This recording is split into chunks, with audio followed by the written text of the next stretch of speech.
നേരിട്ട് നിജേഷിലേക്ക്. നിജേഷ്, നിങ്ങളുടെ തൊട്ടടുത്ത മണ്ഡലത്തിൽ, അതായത് വയനാട്ടിൽ BJP നിർത്തിയിരിക്കുന്നത് അവിടെ സംസ്ഥാന അധ്യക്ഷനെ തന്നെയാണ്, രാഹുൽ ഗാന്ധിയെ. മത്സരം തമാശയെ കാണുന്നില്ല BJP.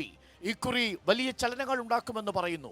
മറുഭാഗത്ത് അരവിന്ദ് കെജ്രിവാൾ ജയിലിനുള്ളിൽ കിടന്നുകൊണ്ട് ഈ തെരഞ്ഞെടുപ്പിനെ നേരിടുമ്പോൾ തിരഞ്ഞെടുപ്പിൽ വലിയ അടിയൊഴുക്കുകൾ ഉണ്ടാകുമെന്ന് പ്രതീക്ഷിക്കുന്നു. പ്രധാന ചോദ്യം ഇതാണ്: കോഴിക്കോട് ഇത്തവണ ഹാട്രിക്കിനു ശേഷം മാറ്റമുണ്ടാക്കുന്നു എന്നാണ് LDF ക്യാമ്പ് പറയുന്നത്. ശരിയാണോ? കഴിഞ്ഞ 3 തവണയും ജയിക്കുമെന്ന് പറഞ്ഞ മുന്നണിയാണ് LDF.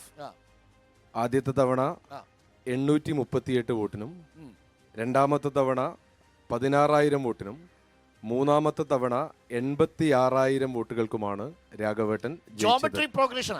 യെസ്, അതിനെ ഏത് ഗ്രാഫ് എന്ന് എനിക്ക് പറയാൻ പറ്റില്ല, കാരണം അത് വലിയ ഉയർച്ചയിലേക്കാണ് പോയിരിക്കുന്നത്. അതുകൊണ്ട് ഒന്നാമത്തെ തവണ രാഘവേട്ടൻ വന്ന് മത്സരിക്കുന്ന സമയത്ത് അദ്ദേഹത്തിനെതിരെ ഒരുപാട് ആരോപണങ്ങളായിരുന്നു, ബോർഡായിരുന്നു.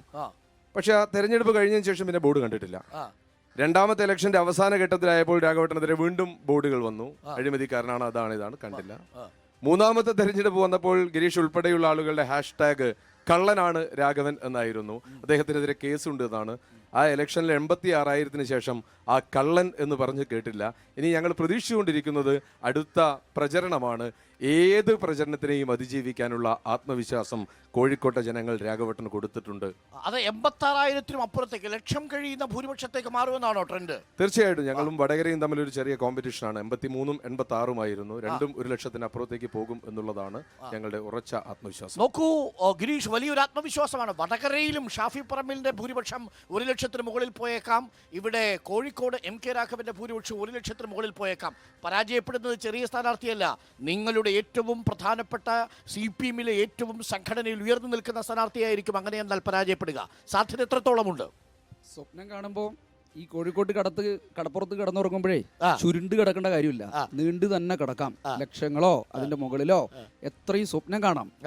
തെരഞ്ഞെടുപ്പ് രാഷ്ട്രീയമെല്ലാം മാറി, കോഴിക്കോട് മാറി. 15 വർഷക്കാലമായി ഈ കോഴിക്കോടിന് നഷ്ടപ്പെട്ട വർഷങ്ങളായിരുന്നു ഒരു MP-യെ സംബന്ധിച്ചെന്ന് കോഴിക്കോട്ടെ ജനങ്ങൾ വിലയിരുത്തുന്നു. നിങ്ങൾ പറഞ്ഞതുപോലെ ഞങ്ങൾ ദേശീയ രാഷ്ട്രീയത്തിലെ ഏറ്റവും പ്രഗത്ഭനായ നേതാവിനെ തന്നെയാണ് ഇറക്കിയിട്ടുള്ളത്. 5 വർഷക്കാലം ഇന്ത്യൻ പാർലമെന്റിനകത്ത് കോൺഗ്രസും BJP-യും ഒന്നിച്ചു നിന്നപ്പോൾ എല്ലാ ജനവിരുദ്ധ നയങ്ങൾക്കെതിരായും വർഗീയ നിലപാടുകൾക്കെതിരായും വിട്ടുവീഴ്ചയില്ലാത്ത നിലപാട് സ്വീകരിച്ച, പോരാട്ടം നടത്തിയ ഇളമരം കരീം എന്ന് പറയുന്ന ദേശീയ നേതാവിനെ തന്നെ ഞങ്ങൾ ഇവിടെ നിർത്തിയത്. ജയിക്കാൻ തന്നെയാണ്. 1,20,000 വോട്ടിന്റെ വ്യത്യാസം നിയമസഭാ സെഗ്മെന്റിൽ ഇപ്പോൾ ഇടതുപക്ഷത്തിനുണ്ട്. പക്ഷെ എല്ലാ കാലങ്ങളിലും ഉണ്ടായിരുന്നു സാർ. എല്ലാ കാലങ്ങളിലും കോഴിക്കോട് അങ്ങനെ നിയമസഭയിൽ LDF-നെയും പാർലമെന്റിൽ UDF-നെയും പിന്തുണയ്ക്കുന്നതല്ലേ നമ്മൾ കാണുന്നത്? അതെ, അതെല്ലാം മാറുകയാണ്. രാഷ്ട്രീയ സാഹചര്യം മാറുകയാണ്. 2019-ലെ സാഹചര്യം അല്ല ഇപ്പം. രാഹുൽ ഗാന്ധി ഇന്ത്യൻ പ്രധാനമന്ത്രിയാവും എന്ന് പറഞ്ഞാൽ ആരെങ്കിലും വിശ്വസിക്കുകയോ? നിങ്ങൾ വിശ്വസിക്കുന്നുണ്ടോ? പിന്നെ നിങ്ങൾ ഇന്ത്യ മുന്നണിയുടെ കൈയും പിടിച്ച് ഡൽഹിയിൽ മത്സരിക്കുന്നില്ല. ഇന്ത്യ മുന്നണി പറയാം. ഇന്ത്യ മുന്നണി ശശി തരൂർ പറഞ്ഞല്ലോ 2004 ആവർത്തിക്കുന്ന. എന്താ 2004 എന്ന് പറഞ്ഞാൽ 2004-ൽ കേരളത്തിൽ 18 സീറ്റ് ഇടതുപക്ഷം ജയിച്ചു. ഇന്ത്യൻ രാഷ്ട്രീയത്തിൽ സോണിയാഗാന്ധി റിസൾട്ട് വന്നപ്പോൾ നേരെ ഹർകിഷൻ സുർജിത്തിന്റെ വീട്ടിലേക്ക് പോയി ഒരു മതനിരപേക്ഷ ഗവൺമെന്റ് ഉണ്ടാക്കാൻ ഇടതുപക്ഷത്തെ ഉത്തരവാദിത്വം ഏൽപ്പിച്ചു.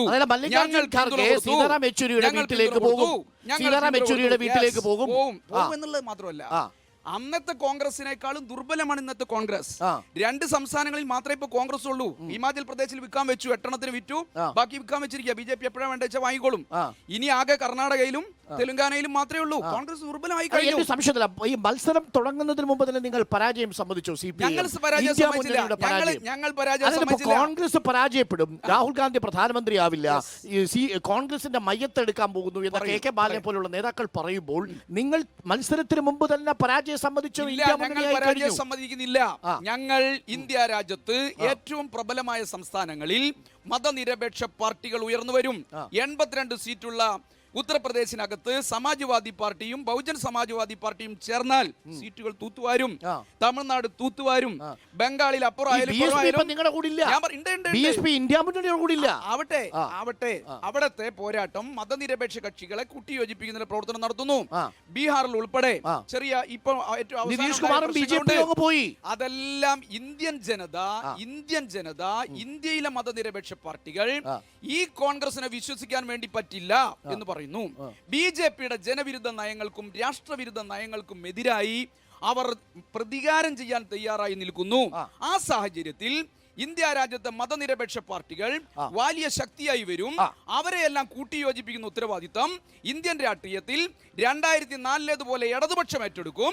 ഒരു മതനിരപേക്ഷ സർക്കാർ ഇന്ത്യ രാജ്യത്ത് രൂപം കൊള്ളും. പക്ഷേ നിങ്ങൾ അടുത്ത തവണ തെരഞ്ഞെടുപ്പിൽ മത്സരിക്കേണ്ടി വരുമ്പോൾ ഈനാമ്പേച്ചിയും തേളും ഒക്കെ ആയിട്ടാണ് മത്സരിക്കേണ്ടി വരുമെന്നാണ് AK ബാലൻ പറഞ്ഞിരിക്കുന്നത്. നോക്കാം നമുക്ക്. ശരി, ആ ആത്മവിശ്വാസം CPM-ന് തന്നെ നഷ്ടപ്പെട്ടിരിക്കുന്നു എന്നതായിരുന്നു എന്റെ ചോദ്യം.